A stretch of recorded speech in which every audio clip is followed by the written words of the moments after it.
Shalom, dalam VOP kali ini kita akan membahas Pentecost Again.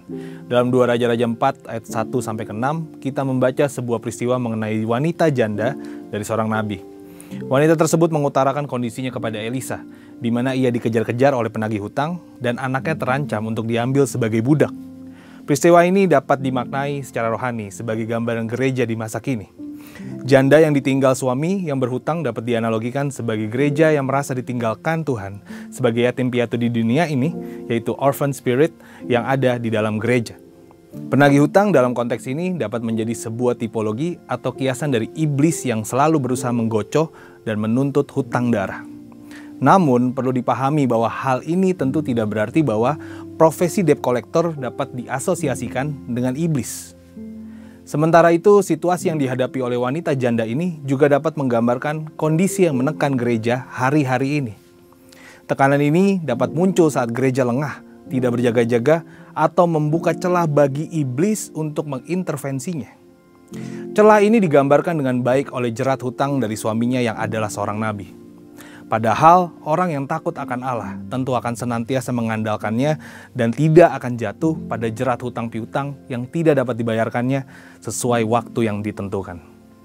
Uniknya, kondisi ini tidak hanya berdampak pada sang istri nabi, tetapi juga dapat berdampak pada generasi muda, yaitu anak-anak mereka.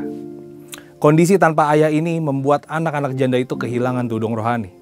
Tidak ada lagi figur bapak yang mengayomi dan menjamin masa depan mereka. Anak-anak janda ini menjadi generasi yang terhilang dan warisan panggilan dari ayahnya pun tidak dapat dilanjutkan. Di tengah kondisi yang sulit itu, sang wanita janda mencari pertolongan hamba Tuhan, yaitu Nabi Elisa. Elisa mengingatkan keluarga itu bahwa mereka belum kehilangan segalanya. Masih ada harapan, sebab masih ada minyak yang disimpan dalam buli-buli di rumah mereka. Minyak di dalam konteks gereja Tuhan dimaknai sebagai urapan dari Roh Kudus. Sisa dari urapan itu dapat menyelamatkan gereja Tuhan dari kondisi yang sulit. Namun, jumlah minyak sedikit tidaklah cukup untuk membawa keluarga ini sebagai tipologi gereja Tuhan untuk lepas dari intimidasi si penagih hutang. Seperti yang diceritakan di dalam kisah ini, diperlukan minyak yang berlimpah. Perlu pengurapan Roh Kudus dengan kapasitas yang besar dan luar biasa. Untuk memperoleh urapan Roh Kudus itu, kita sebagai gereja Tuhan perlu untuk mendengarkan pesan Tuhan lewat hambanya dan taat melakukan perintah Tuhan itu. Dalam konteks cerita ini ada 2 hal yang harus kita lakukan. Yang pertama adalah pemulihan hubungan antar generasi, antar ibu dan anak.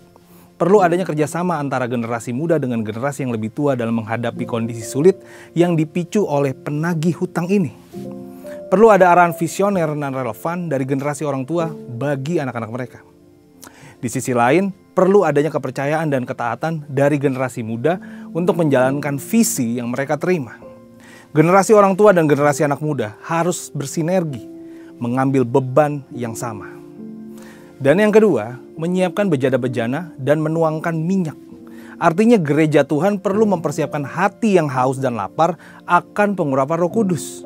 Sehingga Roh Kudus dapat dilimpahkan dengan dahsyat dan bejana hati kita tidak akan kering atau kekurangan minyak lagi. Melihat tantangan yang dihadapi oleh gereja Tuhan hari-hari ini, mutlak perlu adanya pencurahan Roh Kudus yang dahsyat. Sebagai keluarga besar GBI Gatsu, kita tentu dapat sepakat bahwa Pentakosta ketigalah yang akan menjadi jawaban bagi keringnya bejana hati gereja Tuhan di zaman akhir ini.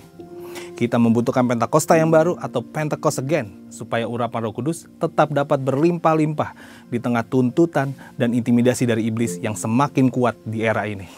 Jadi, mari sama-sama terus membangun relasi intergenerasi yang baik dan terus memiliki hati yang haus dan lapar supaya lawatan Roh Kudus di era Pentakosta ketiga segera digenapi dan bejana hati kita tidak akan pernah kekurangan minyak lagi. Untuk penjelasan lebih lengkap dari tim teologi kami, silakan klik link yang ada di atas atau scan QR code yang tersedia. Tuhan Yesus memberkati.